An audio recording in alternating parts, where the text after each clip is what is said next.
नमस्कार विद्यार्थी मित्रांनो, मी रामचंद्र धर्मसाले, अज्ञान संपदा प्रशाला, सिद्धारूढ ज्ञान संकुल, जाई जुईनगर, विजापूर रोड, सोलापूर या ठिकाणी गेल्या 20 वर्षापासून मराठी विषयाचा शिक्षक म्हणून कार्यरत आहे. इयत्ता 10वी मराठी पाठ्यपुस्तकावर आधारित भाषाभ्यासाचा जो घटक आहे तो घटक आज आपण अभ्यासणार आहोत. भाषाभ्यास म्हणजेच व्याकरण या घटकावर एकूण 16 गुणांसाठी हा प्रश्न तुम्हाला परीक्षेला विचारला जातो.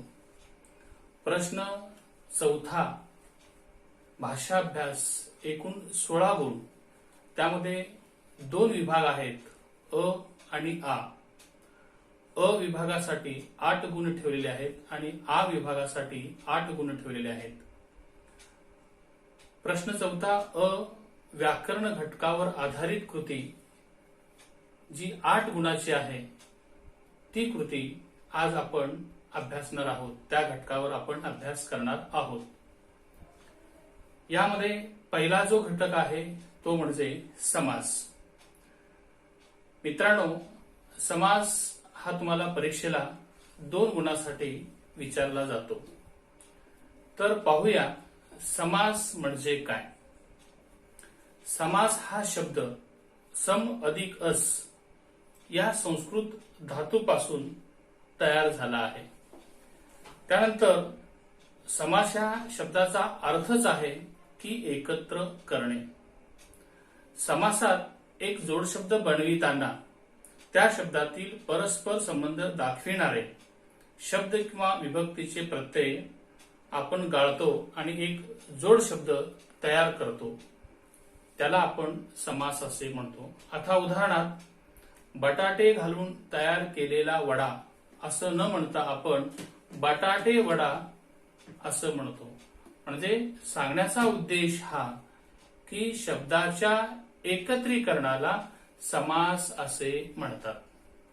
किंवा 2 शब्दामध्ये विभक्तीचे प्रत्यय किंवा शब्द गाळून जो एक संयुक्त शब्द तयार होतो त्यास समास असे म्हणतात. तर या समासात सामासिक हा घटक अतिशय महत्वाचा आहे. सामासिक शब्द म्हणजे काय? शब्दाच्या एकत्रीकरणाने जो जोड शब्द तयार होतो त्यास सामासिक शब्द असे म्हणतात. आता उदाहरणार्थ, राजाचा वाडा, राजवाडा, म्हणजे राज आणि वाडा हे जे 2 शब्द आहेत, हे जे 2 पद आहेत, त्याला आपण जुळवले की राजाचा वाडा असं या ठिकाणी अर्थ अभिप्रेत आहे. त्यानंतर विग्रह म्हणजे काय? सामासिक शब्द कसा तयार झाला हे फोड करून सांगण्याच्या क्रियेला आपण विग्रह असे म्हणतो. यामध्ये आणखीन एक घटक खूप महत्वाचा आहे, तो म्हणजे पद. समासात किमान 2 शब्द किंवा पदे एकत्र येतात व एकच शब्द तयार होतो. समासातील या शब्दांना पद असेही म्हणतात. तर पाहूया समासाचे मुख्य प्रकार किती व कोणते, आणि आपल्या इयत्ता 10वीच्या पाठ्यपुस्तकामध्ये की जे समास परीक्षेला विचारले जातात या घटकाचा आज आपण अभ्यास करणार आहोत. मित्रांनो, समासाचे मुख्य प्रकार 4. नंबर 1 आहे अव्ययभाव समास, नंबर 2 आहे तत्पुरुष समास, नंबर 3 आहे द्वंद्व समास आणि नंबर 4 आहे बहुव्रीही समास. हे समासाचे 4ही मुख्य प्रकार आहेत, हे लक्षात असू द्या. आता हे 4ही मुख्य प्रकार आपल्या इयत्ता 10वी साठी आहेत का? नाही. अव्ययभाव समास हा जो समास आहे तो समास इयत्ता 10वीला नाही. तरी सुद्धा एका वाक्यात त्याची मी तुम्हाला व्याख्या सांगतो की ज्या समासातील पहिले पद महत्वाचे असते त्याला आपण अव्ययभाव समास असे म्हणतो. आणि त्या सामासिक शब्दाचा जो वापर आहे वाक्यात क्रिया विशेषण अव्ययासारखा केला जातो. उदाहरणार्थ, हा जन्म, जन्मापासून. पण एक लक्षात घ्या, याच्यावर सविस्तर चर्चा न करता आपण जाऊया तत्पुरुष समासाकडे. कारण अव्ययभाव समास हे 10वीला विचारलं जाणार नाही, हे लक्षात असू द्या. आता तत्पुरुष समास म्हणजे काय? ज्या समासातील दुसरे पद महत्वाचे असते त्याला म्हणतो आपण तत्पुरुष समास. ज्या समासातील दोन्ही पद महत्वाची असतात त्याला म्हणतो आपण द्वंद्व समास. आणि ज्या समासातील दोन्ही पदाला महत्व नसून तिसऱ्याच पदाचा बोध होतो त्याला म्हणतो आपण बहुव्रीही समास. आणि बहुव्रीही समास सुद्धा 10वीच्या अभ्यासक्रमात नाही. म्हणजे एक लक्षात घ्या, अव्ययभाव समास आणि बहुव्रीही समास हे दोन्ही मुख्य समासाचे जे प्रकार आहेत, दोन्ही प्रकार आपल्या परीक्षेला विचारले जाणार नाहीत. मग काय विचारलं जातं? तत्पुरुष समासाचे 2 उपप्रकार आणि द्वंद्व समासाचे 3 उपप्रकार. बघा, तत्पुरुष समास म्हणजे काय? ज्या समासातील दुसरे पद महत्वाचे असते त्याला आपण म्हणतो तत्पुरुष समास. उदाहरणार्थ महादेव, महान असा देव. मी विग्रह केला, महान असा देव. देव हे नाम आहे आणि महान हे विशेषण आहे. म्हणजे या तत्पुरुष समासाच्या उदाहरणामध्ये कधी कधी पहिलं पद हे विशेषण असतं, कधी कधी दुसरं पद विशेषण असतं, कधी दोन्ही पद विशेषण असतात, कधी पहिलं पद उपमान असतं, कधी दुसरं पद उपमान असतं. म्हणजे सांगण्याचा उद्देश हा की तत्पुरुष समासामधील दुसरं पद महत्वाचं असतं त्याला म्हणतो आपण तत्पुरुष समास. आणि या तत्पुरुष समासाचे जवळजवळ 6 उपप्रकार आहेत. पण 6च्या 6 इयत्ता 10वीच्या पाठ्यपुस्तकामध्ये समाविष्ट केलेले नाहीत. फक्त तत्पुरुष समासाचे जे 2 उपप्रकार आहेत, कर्मधारय समास आणि द्विगु समास, हेच तुम्हाला परीक्षेला विचारले जातील. आता यामध्ये आपल्याला कर्मधारय समास म्हणजे काय याची व्याख्या आपण पाहणार आहोत. तर लक्षात घ्या, कर्मधारय समासाचं मी तुम्हाला या ठिकाणी उदाहरण लिहून दिलेले आहे. महादेव, महान असा देव. विग्रह केल्यानंतर महान हे प्रथमा विभक्तीमध्ये आहे, देव हे सुद्धा प्रथमा विभक्तीमध्ये आहे.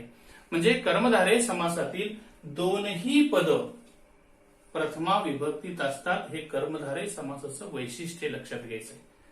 त्यानंतर दुसरं याचंच उदाहरण महासागर, महान असा सागर. त्यानंतर पुरुषोत्तम, उत्तम असा पुरुष.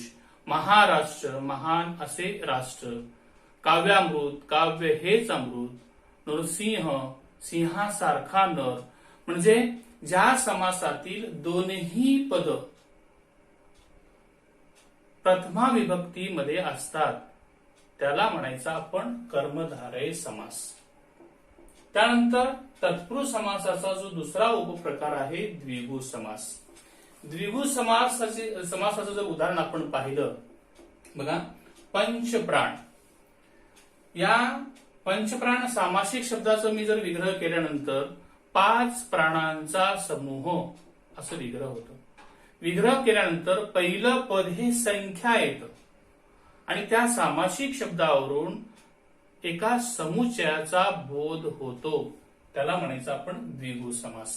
म्हणजेच द्विगु समासाचे कोणतेही जरी उदाहरण घेतले ते विग्रह केल्यानंतर हमखास पहिलं पद हे संख्या विशेषण असतं. आणखी 2-3 उदाहरण बघा तुम्ही. नवरात्र, 9 ही संख्या आहे, 9 रात्रीचा समूह. त्यानंतर पाचुंदा, 5 पेंढ्यांचा समूह. चौखूर, 4 खुरांचा समूह. आठवडा, 8 दिवसांचा समूह. सप्तरंग, 7 रंगांचा समूह. म्हणजे विग्रह केल्यानंतर पहिलं पद हे संख्या विशेषण आलेले आणि त्या पूर्ण सामासिक शब्दावरून एका समुच्चयाचा बोध झालेला आहे त्याला म्हणायचं आपण द्विगु समास. द्विगु समासाचे 5-6 उदाहरण आपण पाहिले. मला असं सांगायचंय की तत्पुरुष समासाचे जे 2 उपप्रकार आहेत ते आपण या ठिकाणी अभ्यासलेला आहे, कर्मधारय समास आणि द्विगु समास. त्यानंतर जाऊया आपण समासाच्या मुख्य 3ऱ्या उपप्रकाराकडे. तिसरा जो उपप्रकार आहे द्वंद्व समास. द्वंद्व समास म्हणजे ज्या समासातील दोन्ही पद महत्वाची असतात त्याला आपण द्वंद्व समास असे म्हणतो. आता बघा, द्वंद्व समासाचे 3 उपप्रकार आहेत. पहिला आहे इतरेतर द्वंद्व समास, दुसरा आहे वैकल्पिक द्वंद्व समास, तिसरा आहे समाहार द्वंद्व समास. आता द्वंद्व समासाच्या पहिल्या उपप्रकाराचा आपण अभ्यास करू. इतरेतर द्वंद्व समास म्हणजे काय? बघा, इतरेतर द्वंद्व समासामध्ये आणि व हे जे उभयानवी अव्यय आहेत त्या उभयानवी अव्ययांनी याचे उदाहरण जोडलेले असतात. आता उदाहरणार्थ आई वडील हा एक सामासिक शब्द आहे. मी या आई वडील सामासिक शब्दाचा विग्रह केला, आई आणि वडील. म्हणजे आई वडील हे दोन्ही शब्द आणि या उभयानवी अव्ययांनी जोडलेले आहेत आणि दोन्ही शब्द विशेष म्हणजे अर्थाच्या दृष्टीने अतिशय महत्वाचे असतात. आई महत्वाची आहे आणि वडील ही महत्वाचे आहेत. म्हणजे आई वडील, भीमा अर्जुन, म्हणजे अशा प्रकारचे उदाहरण आपल्याला सांगता येईल. हे इतरेतर द्वंद्व समासाचं उदाहरण आपण पाहिलेले. त्यानंतर आपण जाऊया वैकल्पिक द्वंद्व समासाकडे. वैकल्पिक द्वंद्व समासामध्ये किंवा अथवा या प्रकारचे उभयानवी अव्ययांनी ते शब्द जोडलेले असतात. म्हणजे आता पहा, खरे खोटे, खरे अथवा खोटे, म्हणजे यामध्ये एक विकल्प असतो, विकल्प दाखवलेला असतो. पहिलं पद म्हणजे एक पद अतिशय महत्वाचं असतं आणि दुसरं पद थोडंसं गौण असतं. म्हणजे सांगण्याचा उद्देश हा विकल्पासह या ठिकाणी उदाहरण दिलं जातं. म्हणजे विकल्पासह म्हणजे एक महत्वाचं असतं आणि दुसरं गौण असतं. पाप पुण्य, पाप किंवा पुण्य. त्यानंतर 2-4, 2 किंवा 4, म्हणजे अशा प्रकारचे जे उदाहरण आहे ते वैकल्पिक द्वंद्व समासाचे उदाहरण तुम्हाला पाहता येतील.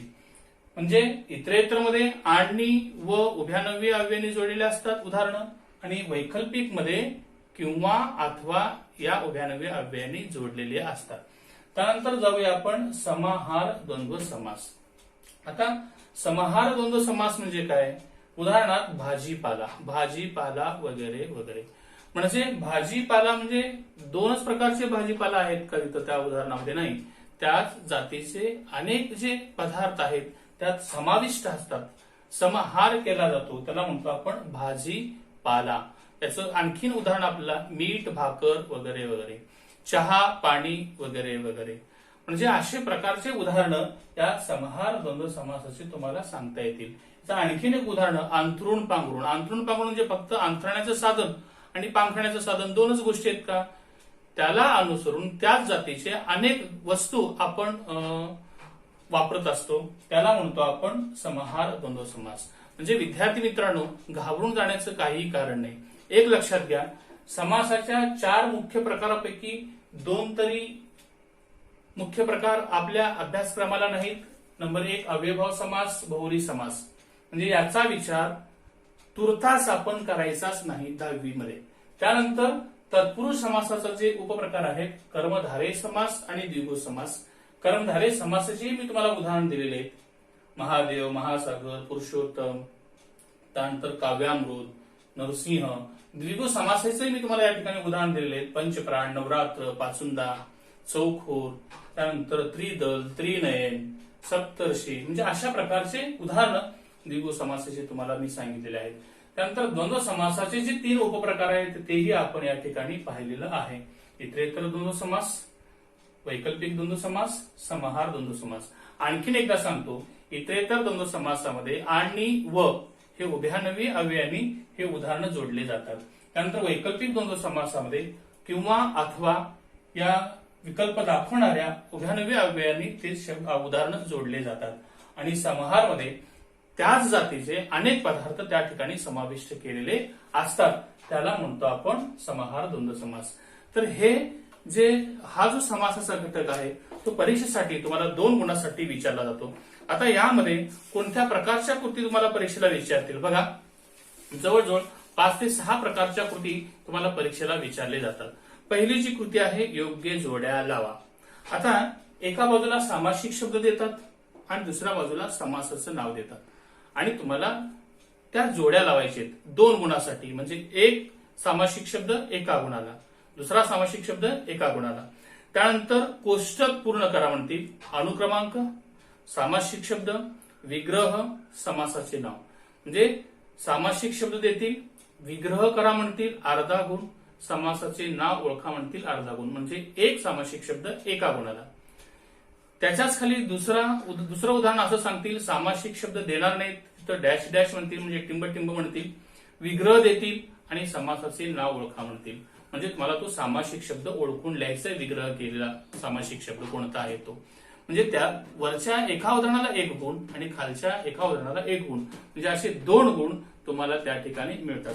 त्यानंतर याच्यावर आणखीन एक अशी कृती विचारली जाते की खाली दिलेल्या योग्य शब्दाची जुळणी करून सामासिक शब्द तयार करा व समासाचा प्रकार लिहा. तुम्हाला वेब्स देतील, असे गोल वर्तुळ देतील आणि त्या वर्तुळामध्ये 5-6 वर्तुळ देतील. पहिल्या वर्तुळामध्ये म्हणतील महा, दुसऱ्या वर्तुळामध्ये म्हणतील सागर, त्यानंतर नर, सिंह, दश, दिशा, पती, पत्नी. म्हणजे ते तुम्हाला संगत कोणता आहे किंवा संगत कोणता आहे म्हणण्यापेक्षा तो सामासिक शब्द कोणता आहे ते तुम्हाला ओळखता आलं पाहिजे, त्याची संगत जोडी तुम्हाला लावता आली पाहिजे. त्याचप्रमाणे असे अनेक प्रकारच्या कृती तुम्हाला त्या ठिकाणी विचारतील. हे 2 गुणासाठी लक्षात ठेवायचंय. समास हा जो घटक आहे प्रश्न 4 अ मध्ये 2 गुणासाठी हा प्रश्न तुम्हाला विचारला जाईल. तर मित्रांनो, आता आपण जाऊया प्रश्न 4 अ घटकातील जे 2 गुण आहेत ते शब्दसिद्धी. आता शब्दसिद्धी म्हणजे काय बघा, मी तुम्हाला सांगतोय शब्दसिद्धी म्हणजे काय.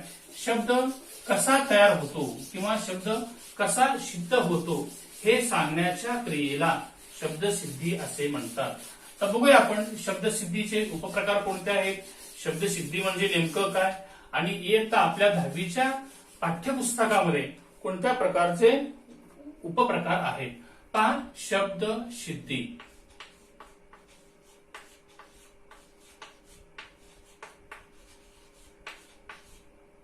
हा जो प्रश्न आहे परीक्षेला तुम्हाला 2 गुणासाठी विचारला जातो. आता या शब्दसिद्धीचे जे 2 मुख्य प्रकार आहेत, पहिला आहे सिद्ध शब्द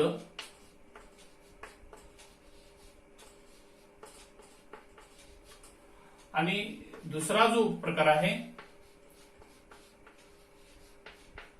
साधित शब्द. बघा, शब्दसिद्धी याचे 2 उपप्रकार सिद्ध शब्द आणि साधित शब्द. आता यामध्ये शब्दसिद्धी मधला जो सिद्ध शब्द आहे तो आपल्या 10वीच्या पाठ्यपुस्तकामध्ये त्याचा समावेश केलेला नाही. म्हणजे याच्यावर जे प्रश्न आहेत किंवा याच्यावरच्या ज्या कृती आहेत त्या 10वीला विचारले जाणार नाहीत. आता फक्त मी तुम्हाला तोंडी सांगतो, सिद्ध शब्द कोणकोणते आहेत. तत्सम, तद्भव, देसी, परभाषीय हे सिद्ध शब्द आहेत. आता सिद्ध शब्द म्हणजे नेमकं काय पहा. जा, ये, कर, पी, बोल यासारखे जे मूळ धातू आहेत किंवा जे मूळ शब्द आहेत त्यांना आपण सिद्ध शब्द म्हणतो. लक्षात आलं का? पहा, सिद्ध शब्द म्हणजे काय, मूळ जे धातू आहेत किंवा जे मूळ शब्द आहेत, उदाहरणार्थ जा, बस, पी, बोल, अशा प्रकारचे जे मूळ धातू आहेत त्याला आपण कृदंत असेही म्हणतो, त्याला म्हणतो आपण सिद्ध शब्द. आणि साधित शब्द म्हणजे काय पहा, मूळ धातूपासून प्रत्यय लागून जे शब्द तयार होतात त्याला म्हणतो आपण साधित शब्द. आता मूळ धातू कर, मूळ शब्द कर. आता या कर पासून साधित शब्द मला तयार करायचे, करणारा होईल, करून होईल, केलेला होईल. त्यानंतर असे अनेक प्रकारच्या मूळ शब्दापासून आपल्याला प्रत्यय लावून साधित शब्द तयार करायचे. मग हे साधित शब्द कोणकोणते आहेत तर पाहूया. नंबर 1 उपसर्ग घटित.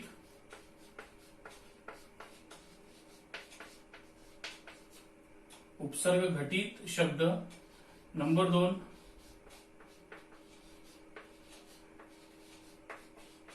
प्रत्यय घटित शब्द.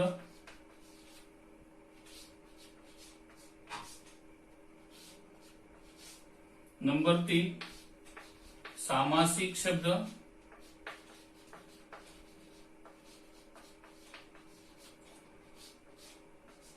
आणि नंबर 4 आहे अभ्यस्त.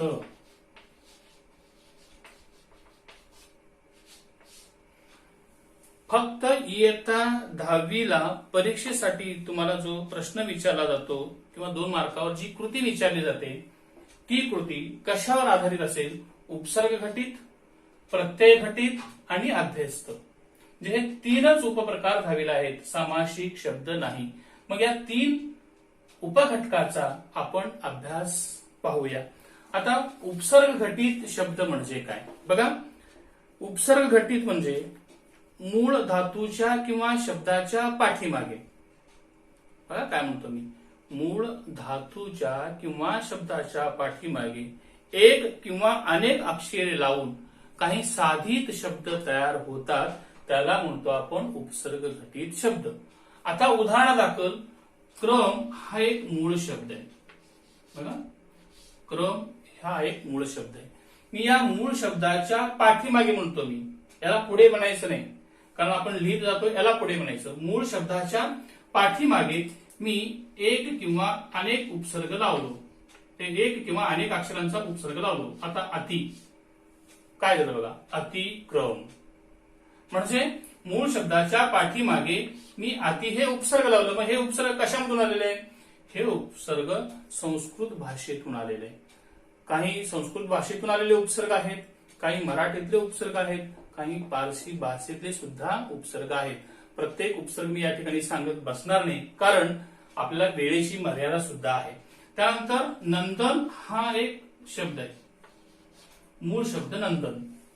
मग आधी हे मी काय केलेले, उपसर्ग लावतो त्याच्या पाठीमागे, मग तो शब्द तयार झाला अभिनंदन. म्हणजे असे अनेक उपसर्ग तुम्हाला त्या ठिकाणी लावता येतील. मी तुम्हाला आत्ता सांगितलंय. बघा, संस्कृत मधले कोणकोणते उपसर्ग आहेत? अति, अधि, अनु, त्यानंतर अभि, अव, आ, दुस, नीर, परा, परी, प्र, हे सगळे म्हणजे उपसर्ग लावले की आपल्याला शब्द तयार करता येतात. आता उदाहरणार्थ तुम्ही आधी हे उपसर्ग सांगितलं सर, पण उपसर्ग लावून कोणता शब्द तयार करायचा? आता बघा, मूळ शब्द आहे पती, मी आधी हे उपसर्ग लावतो, मग अधिपती हा उपसर्ग घटित शब्द तयार झाला. म्हणजे एक लक्षात घ्या, मूळ शब्दाच्या पाठीमागे एक किंवा अनेक उपसर्ग आपण लावले, जो शब्द तयार होतो त्याला म्हणतो आपण उपसर्ग घटित शब्द. मग तुम्हाला आता सांगितलं मी, हे उपसर्ग संस्कृत मधून आलेले आहेत, त्यानंतर मराठी मधले आहेत, त्यानंतर पारशी भाषेतले सुद्धा आहेत. आता मराठी मधले काही संस्कृत उपसर्ग आहेत बघा, अ, अन, आड, अद, अव, नी, पड, फट, भर. आता फट, कळ हा शब्द आहे, मी फट हे उपसर्ग लावला, फटकळ. फजिती हा शब्द आहे, मी फट असा उपसर्ग लावला, फट फजिती. नंतर पारशी भाषेतून काही आलेले उपसर्ग आहेत बघा. तर हंगाम हा मूळ शब्द आहे, मी ऐन हे उपसर्ग लावलं, ऐन हंगाम झालं. खर्च हा मूळ शब्द आहे, मी पाठीमागे ऐन हा उपसर्ग लावला, म्हणजे ऐन खर्च होईल. त्यानंतर चिटणीस, बघा, चिटणीस हा मूळ शब्द आहे आणि त्याच्या पाठीमागे मी सर हे पारशी भाषेतून आलेलं उपसर्ग लावलं, काय होईल? सर चिटणीस. त्यानंतर रोज, मी हर हे संस्कृत पारसी भाषेतून आलेलं उपसर्ग लावलं, काय होईल? हर रोज. म्हणजे असे अनेक उदाहरण तुम्हाला या उपसर्ग घटितचे पाहता येतील, हे लक्षात घ्यायचंय. त्यानंतर आपण जाऊया प्रत्यय घटित शब्दाकडे. उपसर्ग घटित शब्द आपल्याला लक्षात आलेले. आता आपण प्रत्यय घटित शब्दाचा अभ्यास करताना नेमकी उपसर्ग घटिताची जी विरुद्ध कृती आहे ती विरुद्ध कृती करायची. म्हणजे शब्दाच्या किंवा धातूच्या पुढे एक किंवा अनेक अक्षरे लावून काही शब्द तयार होतात, अशा अक्षरांना काय म्हणतो आपण? प्रत्यय घटित शब्द असे म्हणतो. आता उदाहरणात बघा, मी लेख असा एक मूळ शब्द लिहिला, त्यानंतर मी क हे प्रत्यय लावून तो शब्द तयार करतो, झाला बघा लेख क. म्हणजे लेख हे जे आहे ते संस्कृत मधून आलेलं प्रत्यय आहे. मग अशा प्रकारचे प्रत्यय लावून आपल्याला प्रत्यय घटित शब्द तयार करता येतील. गायक आहे, लेखक आहे, तारक आहे, मारक आहे. आता अनीय प्रत्यय लावून सुद्धा काही शब्द तयार करता येतात. श्रवण हा शब्द आहे, मूळ शब्द श्रवण. आता अनिय कसं प्रत्यय लावणार? अनिय लिहिणार का? नाही, श्रवणीय. बघा, श्रवणीय. म्हणजे सांगण्याचा उद्देश हा की मूळ शब्दाच्या पुढे, पाठीमागे नाही, पाठीमागे उपसर्गटीत, मूळ शब्दाच्या पुढे एक किंवा अनेक प्रत्यय लावलेले असतात, जे शब्द तयार होतात त्याला म्हणतो आपण प्रत्यय घटित शब्द.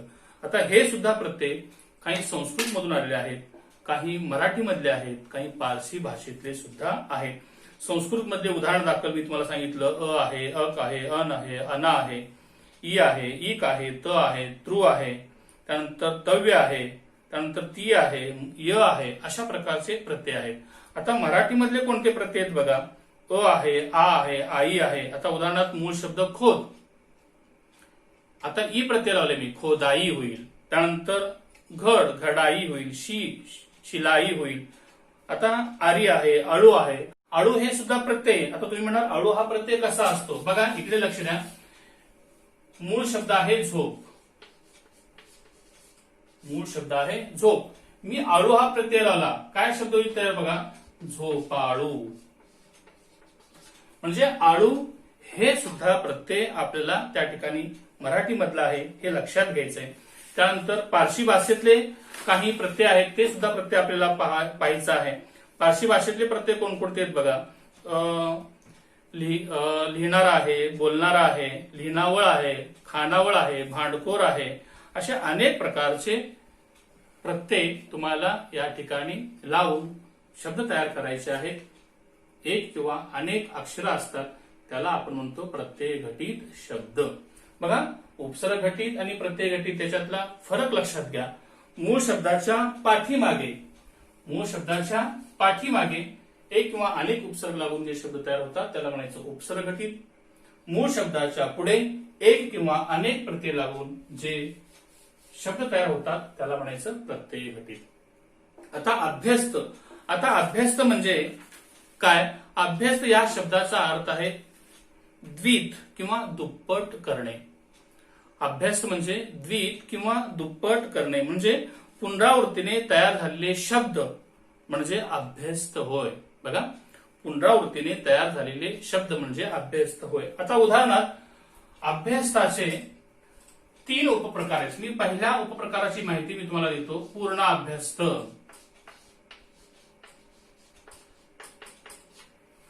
पूर्णाभ्यस्त हे मी पुसून टाकतो कारण याचा उपयोग या ठिकाणी नाहीये. बघा, पूर्णाभ्यस्त. पूर्णाभ्यस्त म्हणजे याचं उदाहरण मी तुम्हाला जर सांगितलं, बर्ड, बर्ड. बघा, पहिला शब्द कसा आहे तसा शब्द दुसऱ्या वेळेला आहे, म्हणजे पहिल्या शब्दाची पुनरावृत्ती होते. पहिला शब्द आहे तसा दुसऱ्या वेळेला येतो, त्याला म्हणायचं आपण पूर्णाभ्यस्त. त्यानंतर खड, खड. बघा, अशा प्रकारचे शब्द आहेत. धड, धड. पहिला शब्द आहे तसाच आहे बघा. खड, खड, बड, बड, धड, धड. असं तुम्ही कोणतेही उदाहरण घेऊ शकता. फक्त एवढंच लक्षात घ्यायचंय, पहिला आहे तसा शब्द दुसऱ्या वेळेला आलेला आहे का आणि तो शब्द तयार झालेला आहे का, एक लक्षात घ्यायचंय. म्हणजे पहिल्या शब्दाची पुनरावृत्ती दुसऱ्या वेळेला होते, त्याला म्हणायचं आपण पूर्ण अभ्यस्त. आता जाऊया आपण अभ्यासाच्या दुसऱ्या प्रकाराकडे. या अभ्यासाचा जो दुसरा प्रकार आहे तो म्हणजे अंशाभ्यस्त.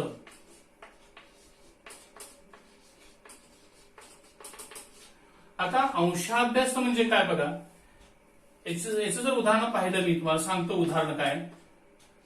सटर, फटर.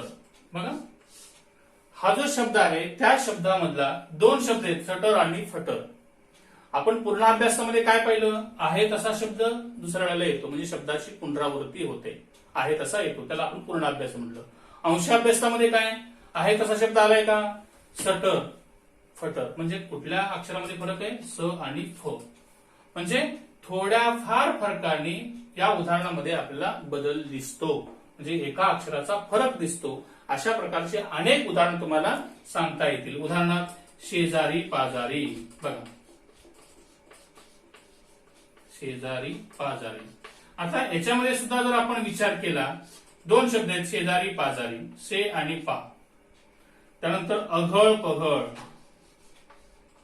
अघळ पघळ. बघा तुम्ही थोडस लक्षपूर्वक जर पाहिलात, घळ घळ सारखा आहे दोन शब्दामधलं आणि अ आणि प हे वेगवेगळे. म्हणजे सांगण्याचा उद्देश हा की थोड्याफार फरकाने त्या शब्दामध्ये फरक असतो, त्याला म्हणायचं आपण अंशाभ्यस्त. आता अभ्यासाच्या आपण तिसऱ्या प्रकाराकडे जाऊया. अभ्यासाचा जो तिसरा प्रकार आहे तो म्हणजे अनुकरणवाचक शब्द. अनुकरणवाचक शब्द. बघा याचे उदाहरण जवळपास मला वाटतं पूर्ण अभ्यासासारखे जरी असले तरी त्या अनुकरणवाचक मध्ये एक प्रकारचे ध्वनिवाचक शब्द असतात किंवा लयबद्ध शब्द असतात.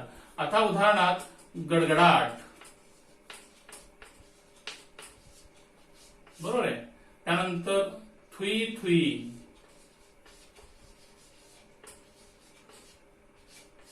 तुम्हाला शंका आला असेल आता हे पण आहे शब्द आहेत असा शब्द पहिल्या वेळेला आलेला आहे, म्हणजे याला आपण पूर्ण अभ्यास म्हणायचं का? नाही, याच्यामध्ये लयबद्धता आहे, याच्यामध्ये ध्वनी आहे. पण ध्वनिवाचक असे शब्द जर असतील तर ते अनुकरणवाचक शब्द, चिव चिव, लुटू लुटू, दुडू दुडू, म्हणजे अशा प्रकारचे जे शब्द आहेत ते अनुकरणवाचकचे शब्द आहेत, एक लक्षात घ्यायचे. उदाहरणं आहेत हे लक्षात घ्यायचे. म्हणजे अशा प्रकारे तुम्हाला शब्दसिद्धीवरती किती गुण आहेत? 2 गुणासाठी हा तुम्हाला परीक्षेला प्रश्न विचारला जातो. आता या शब्दसिद्धीवर कोणत्या प्रकारची, कोणत्या आधारावर कृती तुम्हाला सोडवायची आहे? बघा, खालील तक्ता पूर्ण करा. कंसामध्ये 4 शब्द देतील आणि खालील तक्ता तुम्हाला पूर्ण करायचा आहे. प्रत्यय घटित शब्द, उपसर्ग घटित शब्द आणि अभ्यस्त. ते 4ही शब्द त्या 3 प्रकारामध्ये कोठे मोडतात ते शब्द त्या ठिकाणी येऊन तुम्हाला ठेवायचे. म्हणजे एक शब्द ठेवला तर अर्धा गुण बरोबर असेल तर, दुसरा शब्द ठेवला तर अर्धा गुण म्हणजे 1 गुण झाला, तिसरा ठेवला तर 1.5 गुण आणि चौथा ठेवला तर 2 गुण. म्हणजे खालील तक्ता पूर्ण करा अशा प्रकारची कृती तुम्हाला 2 गुणासाठी परीक्षेला विचारली जाईल. त्यानंतर दुसरी कृती अशीही विचारली जातील तुम्हाला की प्रत्यय लावून शब्द तयार करा. आता एक प्रत्यय लावा. बघा, एक प्रत्यय लावून शब्द तयार करा. आता मूळ शब्द आहे नागर. आता एक प्रत्यय लावला, मी झाला तो नागरिक. त्यानंतर अर्थ, आर्थिक. बघा, दुसरं उदाहरण तुम्हाला सांगतो. अर्थ हा मूळ शब्द आहे. अर्थ या मूळ शब्दाला मी एक प्रत्यय लावलो, काय झालं? आर्थिक. म्हणजे अशा प्रकारची कृती तुम्हाला परीक्षेला विचारले जातील, हे लक्षात घ्यायचंय. शब्दसिद्धी हा जो घटक आहे, शब्दसिद्धीच्या घटकामधला जे मूळ प्रकार आहेत, सिद्ध साधित. सिद्ध आपल्याला नाही त्याचा विचारही करायचा नाही. त्यानंतर साधित मध्ये जे 4 आहेत त्यापैकी 3 म्हणजे उपसर्ग, प्रत्यय आणि अभ्यस्त, सामासिक शब्द हे आपल्या 10वीच्या अभ्यासक्रमाला नाही. तर अशा 2 मार्काची कृती तुम्हाला विचारली जाईल. तर मित्रांनो, आणखीन एक मला हे सांगायचंय की प्रश्न 4थ्या अ मध्ये 4 मार्काची कृती तुम्हाला विचारली जाते. ती कृती म्हणजे वाक्यप्रचारावर आधारित. आता वाक्यप्रचार वर आधारित जी कृती आहे ती 4 मार्काची कृती तुम्हाला विचारली जातील. बघा, आता मुळात आपण समजून घेऊया वाक्यप्रचार म्हणजे काय. बघा, वाक्यप्रचार हा शब्दशः असलेल्या अर्थापेक्षा एक वेगळाच अर्थ प्राप्त झालेला शब्दसमूह म्हणजे वाक्यप्रचार. बघा, मी वाक्यप्रचाराची व्याख्या काय सांगतो तुम्हाला. वाक्यप्रचार हा शब्दशः असलेल्या अर्थापेक्षा एक वेगळाच अर्थ प्राप्त झालेला शब्दसमूह म्हणजे वाक्यप्रचार. आता उदाहरणार्थ बघा, शोभाताईंनी त्याच्या गणेशला डोक्यावर चढवून ठेवल्यामुळे दिवसेंदिवस तो अधिकच हट्टी होत चालला आहे. आता या दिलेल्या उदाहरणामध्ये जे वाक्यप्रचार आहे, डोक्यावर बसवून ठेवणे. आता डोक्यावर बसवून ठेवणे याचा शब्दशः अर्थ न घेता, म्हणजे सरळ अर्थ न घेता एक वेगळाच अर्थ अभिप्रेत आहे. कोणता अर्थ अभिप्रेत असणार आहे? डोक्यावर बसवून ठेवणे म्हणजे खूप शेफारून ठेवणे. म्हणजे सांगण्याचा उद्देश काय की शब्दशः अर्थ न घेता त्याचा वेगळाच अर्थ या वाक्यप्रचारामध्ये अभिप्रेत असतो, त्याला म्हणायचं आपण वाक्यप्रचार. असे अनेक वाक्यप्रचार आहेत. तुमच्या पाठ्यपुस्तकामध्ये जवळजवळ 90 ते 100 वाक्यप्रचार शोधलात तर तुम्हाला मिळतील. त्या वाक्यप्रचाराचे अभ्यास तुम्हाला या ठिकाणी करायचंय. आता या वाक्यप्रचारावर कोणत्या प्रकारची कृती विचारली जाईल बघा. वाक्यप्रचार एकूण 4 गुणासाठी तुम्हाला ही कृती विचारतात. आता पहिली कृती कशी असते बघा. खाली दिलेल्या वाक्यप्रचाराचा अर्थ सांगून वाक्यात उपयोग करा. 4 वाक्यप्रचार देतील, तुम्हाला 2च वाक्यप्रकाराची कृती करायची. अर्थ सांगा व वाक्यात उपयोग करा. अर्थ सांगायला 1 गुण, वाक्यात उपयोग करायला 1 गुण. म्हणजे एका वाक्यप्रचाराला अर्थ सांगितलात 1 गुण, वाक्यात उपयोग केलात 1 गुण. म्हणजे एक वाक्यप्रचार 2 गुणासाठी आणि दुसरा वाक्यप्रचार 2 गुणासाठी, म्हणजे 4 गुणासाठी या वाक्यप्रचाराची कृती तुम्हाला परीक्षेला विचारणार आहेत. किंवा असंही म्हणतील की वेब्स देतील, त्या वेब्स मध्ये वाक्यप्रचार देतील, दुसऱ्या वेब्स मध्ये अर्थ देतील, ते सुसंगत जोड्या लावा म्हणतील. म्हणजे अशी ही कृती असेल. किंवा याच्याही पुढे जाऊन आणखीन एक कृती आहे. कंसात वाक्यप्रचार देतील, खाली 4 उदाहरण देतील आणि वरील जे वाक्यप्रचार आहेत खालील कोणत्या उदाहरणामध्ये नेमके ते बसतात हे शोधा व शोधून वाक्य पुन्हा लिहा. म्हणजे अशा प्रकारची सुद्धा तुम्हाला कृती परीक्षेला विचारली जाईल. मग एक लक्षात घ्यायचंय, आज आपण काय पाहिलेलं आहे, भाषाभ्यासाचा म्हणजे व्याकरणाचा जो घटक आहे भाग 1 मध्ये प्रश्न 4 अ मध्ये 8 गुणाची जी कृती आहे ती पूर्णपणे आपण पाहिलेली आहे. त्यामध्ये 2 गुण समास, 2 गुण शब्दसिद्धी आणि 4 गुण वाक्यप्रचार. या भाषाभ्यासाच्या घटकामध्ये भाग 1 मध्ये आपण या सगळ्या गोष्टीचा अभ्यास केलेला आहे. त्यानंतर यावर चांगल्या प्रकारे तुम्ही अभ्यास केलात तर निश्चितच 8 पैकी 8 गुण तुम्हाला मिळतील याची मी खात्री देतो, हमी देतो. त्यानंतर पुढच्या तासाला म्हणजे पुढच्या भाषाभ्यासाच्या दुसऱ्या घटकामध्ये आपण पुन्हा भेटूया. तोपर्यंत नमस्कार, धन्यवाद.